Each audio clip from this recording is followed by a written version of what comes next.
किंतु अर्चावतार के रूप में भगवान हम सब जीवों को अत्यंत सुलभ है। अर्चावतार में भेद नहीं है। जो आपके घर के ठाकुर जी हैं और जो मंदिर में विराजमान जगन्नाथ जी हैं, उनमें भेद नहीं है।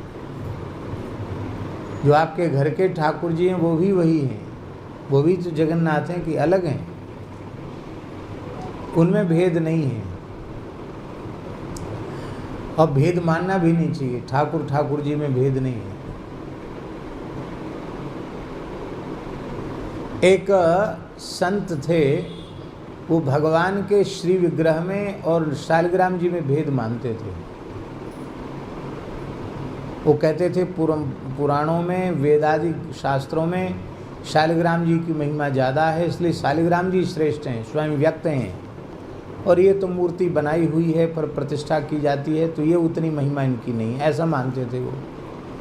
तो क्या करते थे कि लाल जी रखते थे लड्डू गोपाल जी, तो लड्डू गोपाल जी को जब रात्रि को शयन कराते तो शालिग्राम जी को उनकी छाती पे धर के शयन कराते थे। कहते थे ये बड़े हैं, तो गोपाल जी का तो आसन बना देते उनकी छाती को और उनके ऊपर शालिग्राम जी को रखते थे।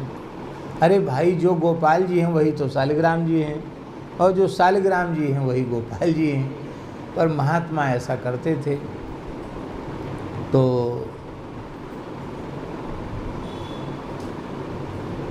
श्री गोकुल गए। कहाँ गए? ब्रज में गोकुल है ना, उसमें गोकुल में श्री गोसाई विठलनाथ जी विराज रहे थे, श्री वल्लभाचार्य महाप्रभु के द्वितीय पुत्र। उनको पता चला तो उन्होंने समझाया कि देखो, भगवान के विग्रह में और भगवान के शालिग्राम स्वरूप में भेद नहीं है। शास्त्रों में दो स्वरूप हैं, एक सकल एक निष्कल। तो सकल स्वरूप विग्रह हो गए, निष्कल स्वरूप शालिग्राम जी हो गए, उनमें भेद कहाँ है? हाँ, शास्त्र की विधि के अनुसार सकल निष्कल दोनों को मिलाकर पूजा पूर्ण मानी जाती है, तो ठीक है, लेकिन उसमें बड़ा छोटा करना अच्छा नहीं है। लेकिन वो माने नहीं। भले ही बोले तमाम ग्रंथों में प्रमाण लिखा है शालिग्राम जी सबसे बड़े होते हैं, शालिग्राम जी सबसे श्रेष्ठ हैं, तो फिर वो कुछ नहीं बोले, मौन हो गए। उन्होंने उस रात को फिर वही जो रोज करते थे, शालिग्राम जी को गोपाल जी की छाती पर विराजमान किया। और जब सवेरे उन्होंने भगवान का उत्थापन कराया, जगार कराई, मंगला कराई, तो देखा शालिग्राम जी चूर चूर हो गए, एकदम रेत जैसे महीन हो गए। अब तो वो बड़े दुखी हो गए कि हाय हाय, ये क्या हुआ, हमारे शालिग्राम जी चूर चूर कैसे हो गए। बड़े दुखी हो गए, रोने लगे। महात्मा तो थे ही बेचारे, और बड़ा प्रेम था उनका शालिग्राम जी में।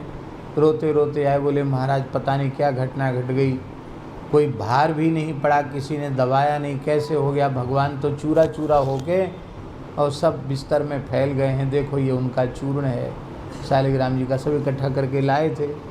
रेत रेत जैसा श्याम वर्ण का चूर्ण है ये। तो उन्होंने कहा ऐसा करो आप कि शालिग्राम जी आपको मिल जाएंगे। गोपाल जी को स्नान कराओ और गोपाल जी के स्नान के जल से उनको गीला करके चूर्ण को और ऐसे ऐसे करके गोली बना दो, तो जैसे शालिग्राम जी थे ऐसे कर दो, हो जाएगा। तो उनको भरोसा नहीं था कि ऐसा हो जाएगा, लेकिन उन्होंने इतने बड़े महात्मा कह रहे हैं तो उनकी बात माननी चाहिए। तो उन्होंने ऐसे ऐसे करके किया, वो हो गए, शालिग्राम जी बन गए। अरे महाराज, ये तो गोपाल जी बड़े हो गए। गोपाल जी के स्नान के जल से शालिग्राम जी फिर से प्रकट हो गए, तो गोपाल जी बड़े हो गए। अरे गोपाल जी बड़े हो गए, शालिग्राम जी बड़े हो गए, ये झगड़ा नहीं है। जो गोपाल जी हैं वही शालिग्राम जी हैं, जो शालिग्राम जी हैं वही गोपाल जी।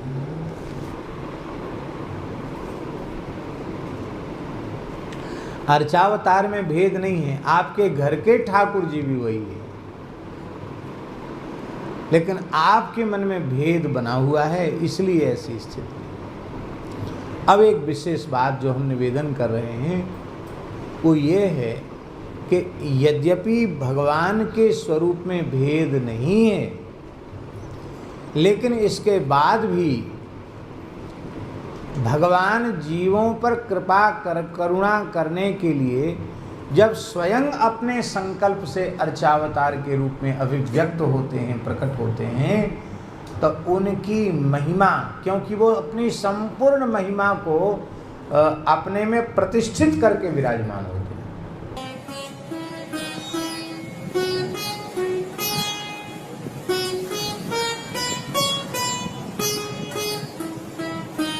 श्री सीताराम प्रतिदिन सत्संग एवं दर्शन के लिए श्री महाराज जी के ऑफिशियल चैनल को जरूर सब्सक्राइब करें।